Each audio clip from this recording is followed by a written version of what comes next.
Hi friends, ഞാനൊരു തീയലാണ് ഉണ്ടാക്കാനായിട്ട് പോകുന്നത്. വറുത്തരച്ച തീയലാണ് ഉണ്ടാക്കാൻ പോകുന്നത്. മുളക് തീയലല്ല, വറുത്തരച്ച തീയലാണ് ഉണ്ടാക്കാനായിട്ട് പോകുന്നത്. കോളിഫ്ലവറൊക്കെ കൊണ്ടാണ് ഞാൻ തീയൽ ഉണ്ടാക്കുന്നത്. അതിനായിട്ട് കോളിഫ്ലവറും ഉള്ളിയും വെളുത്തുള്ളിയും ഇഞ്ചിയും തേങ്ങയും എല്ലാം വൃത്തിയാക്കി വെച്ചിട്ടുണ്ട്. രാവിലെ 2-3 കുമ്പിളും കൂടെ കിട്ടിയായിരുന്നു. ഇന്നലെ മഴ പെയ്തതുകൊണ്ട് രാവിലെ 5-6 കുമ്പിളും കൂടെ കിട്ടി. അരിക്കുമ്പിളുണ്ടല്ലോ, അതാണ് കിട്ടിയത്. അതും കൂടെ ഞാൻ വൃത്തിയാക്കി വെച്ചിട്ടുണ്ട്. ഇനി തീയൽ വെക്കാനായിട്ട് ചട്ടി അടുപ്പിലോട്ട് വെച്ച് അതിനകത്ത് വെളിച്ചെണ്ണയും കടുകും കറിവേപ്പിലയും 2-3 വറ്റൽമുളകും ഇട്ടതിന് ശേഷം അരിഞ്ഞു വെച്ചിരിക്കുന്ന ഉള്ളിയും വെളുത്തുള്ളിയും തേങ്ങാക്കൊത്തും കോളിഫ്ലവറും എല്ലാം കൂടി ഇട്ട് ഇളക്കി കൊടുത്തിട്ടുണ്ട്. അതിനുശേഷം ഇഞ്ചിയും കൂടി ഇട്ട് കൊടുത്തിട്ടുണ്ട്. പിന്നെ ഞാൻ വൃത്തിയാക്കി വെച്ചിരിക്കുന്ന കുമ്പിളും കൂടി അതിനകത്തോട് ചേർത്ത് കൊടുത്തിട്ടുണ്ട്. എല്ലാം ഇട്ട് കൊടുത്തതിന് ശേഷം ഒന്നും കൂടെ നന്നായിട്ടൊന്ന് ഇളക്കിയിട്ട് അതിൽ കുറച്ച് ഉപ്പും കൂടി ഇട്ട് ഒന്ന് അടച്ച് വെച്ച് വേവിക്കുകയാണ്.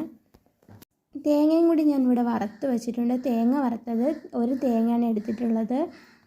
എല്ലാം തേങ്ങ വറുക്കാനായിട്ട് തേങ്ങയിൽ 10 കൊച്ചുള്ളിയും 5-6 വറ്റൽമുളകും കൂടി അരിഞ്ഞിട്ട് കൊടുത്തിട്ട് നന്നായിട്ടൊന്ന് മൂപ്പിച്ചെടുക്കണം. 2-3 കുരുമുളകും കൂടെ ചേർത്ത് കൊടുക്കുക. അതും കൂടി ഇട്ട് നന്നായിട്ട് മൂത്ത് വരുമ്പോഴത്തേക്ക് 2-3 സ്പൂൺ മുളക് പൊടിയും 2 സ്പൂൺ മല്ലിപ്പൊടിയും കുറച്ച് മഞ്ഞൾപ്പൊടിയും കുറച്ച് ഉലുവാപ്പൊടിയും എല്ലാം കൂടി ഇട്ട് നന്നായിട്ട് മൂപ്പിച്ചെടുത്തതാണിത്. എന്നിട്ട് ഇത് അരച്ച് ഈ തീയലിൻ്റെ കൂട്ടിലോട്ട് ചേർത്ത് കൊടുത്തിട്ടുണ്ട്.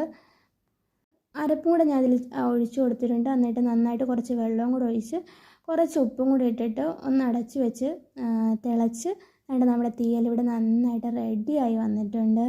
Okay, by.